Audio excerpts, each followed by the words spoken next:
Good morning, কেমন আছো সবাই? আশা করি তোমরা সবাই খুব ভালো আছো, সুস্থ আছো। আমরাও ভালো আছি, সুস্থ আছি।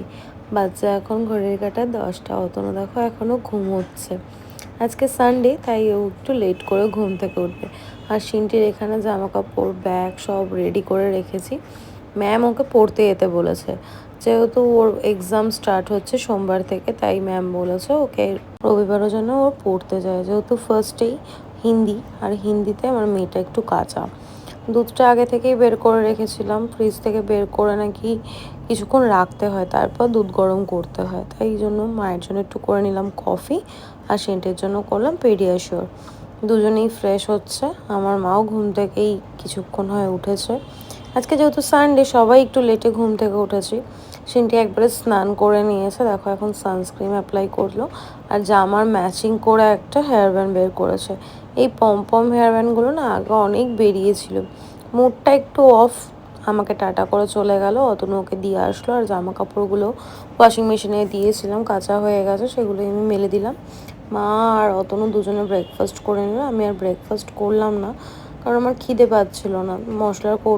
মশলাগুলো ঢেলে নিলাম, সর্ষে, পোস্ত, কিছু কিছু জিনিস শেষ হয়ে গেছিলো, সেগুলো সব ফিল করলাম।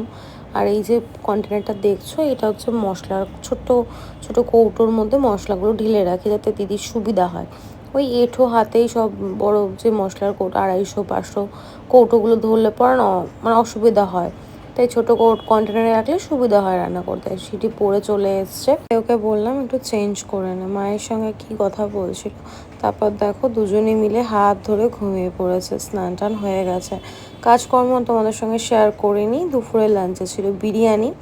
অতনু স্নানে গেছে, ও স্নান হয়ে গেলে একসাথে লাঞ্চ করব। লাঞ্চ করে আমরা একটু ঘুমিয়েছিলাম, ঘুম থেকে উঠে তারপর দেখো 7টা বাজে, আমরা রেডি হয়ে গেছি। এবার প্রথম প্ল্যান হয়েছিল আমরা স্প্ল্যানেড যাব, তো সেটা ক্যান্সেল হয়ে গেছে, যেহেতু ঘুম থেকে উঠতে লেট হয়ে গেছে। মা ছিল, তাই ভেবেছিলাম যাব বাইকে করে, আমি আর অতনু। সিন্ডি মায়ের কাছে থাকবে। তারপর প্ল্যান হলো ডায়মন্ড প্লাজা যাব। আগের দিন ডায়মন্ড প্লাজা থেকে 2টো ড্রেস এনেছি, তার মধ্যে একটা না পরার পর আমাকে ঠিক ভালো লাগছে না, সেটা চেঞ্জ করতে যাব, সেটাও ক্যান্সেল হয়ে গেল। তারপর চলে আসলাম চা খেতে। দেখো এখানে ছোটোখাটো এক্সিবিশন হচ্ছে, আর তোমরা দেখলে কি সুন্দর প্যান্ডেল স্টার্ট হয়ে গেছে, পুজো পুজো একটা ভাইবস।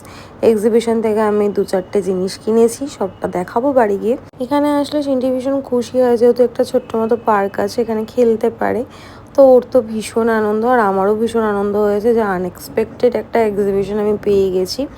এখানে ফিশ ফিঙ্গার, চিকেন ফ্রাই, চা, তারপর আইসক্রিম, এগুলো অর্ডার করা হয়েছিল। টুকটাক কিছু খাওয়া দাওয়া দিয়ে পেট পুজো করলাম। আর এখানকার খাওয়ার দাওয়ার না ভীষণ ভালো। আমার মা তো কিছু খেতেই পাচ্ছে না, শুধু ফিশ ফিঙ্গার খেয়েছে, তাও একটা, যদিও মা চিকেন খায় না। আর আইসক্রিমটা ভীষণ ভালো ছিল, সিনটির জন্য আনা হয়েছে, কিন্তু ও দোলনা চড়তেই ব্যস্ত। আর সিনটি যেখানে থাকবে সেখানে কুকুর বিড়াল থাকবে না, সেটা তো হতে পারে না। তারপর দেখো বেরিয়ে মেয়েটা আমার পাগলের মতো ঘুরছে, ও ভীষণ আনন্দ পেয়েছে। আর এক্সিবিশন থেকে আমিও শপিং করে আনন্দ পেয়েছি। তারপর অতনু একটা সারপ্রাইজ দিল। আমরা কখনো কল্যাণীর এই আইটিসি, মেবি আমি নামটা ভুল বললাম, কি জানি না, এই প্যান্ডেলটা কোনোবার দেখতে আসতে পারি না, কারণ কোনোবার পুজোতে আমরা থাকি না, আর দ্বিতীয়ত এখানে প্রচণ্ড ভিড় হয়, সেই জন্য। অতনু প্যান্ডেলটা একটু দেখিয়ে দিল, বললো নাও এখনই দেখে নাও, যদিও এখনও পুরোপুরি কমপ্লিট হয়নি, তাও মনকে সান্ত্বনা দিলাম যে আইটিসির প্যান্ডেলটা এবার আমরা দেখলাম। তারপর বাড়ি ফিরলাম, কারণ তাড়াতাড়ি বাড়ি ফিরতে হবে। সিন্ডির যেহেতু পরের দিন স্কুল, কামাই করা যাবে না, এক্সাম, স্কুল তো যেতেই হবে। বাড়ি ফিরে এই দেখো কত কিছু কিনেছি, দাঁড়াও দেখাচ্ছি তোমাদেরকে। দেখো রেড কালার একটা সালোয়ার পিস কিনেছি, একটা শাড়ি নিয়েছি। এই শাড়িগুলো এখন খুব চলছে, এরকম শাড়ি আমার আরও একটা আছে, আমি আমার বন্ধুর বিয়েতে পরেছিলাম। আর একটা নিয়েছি হচ্ছে বেডশিট, আর মার জন্য একটা নিয়েছি, এখানে দেখো নেভি ব্লু কালারের মধ্যে, এটাও সালোয়ারের পিস। কালো রঙের যে শাড়িটা দেখলে, ওই শাড়িটার নামটা আমার ঠিক এখন মনে পড়ছে না। আর একটা গিফটও দিয়েছে, সিনটি কিনেছে একটা স্ট্রবেরি চাবের রিং। এরা সবাই শুয়ে পড়েছে, অতনু দেখছে ফোন, মা বসে রয়েছে, সিনটি ঘুমিয়ে পড়েছে। এবার আমিও ঘুমিয়ে পড়ব। টিপটা দেখো কত বড় করে পড়েছি, আমার মুখে না এত বড় টিপ মানায় না।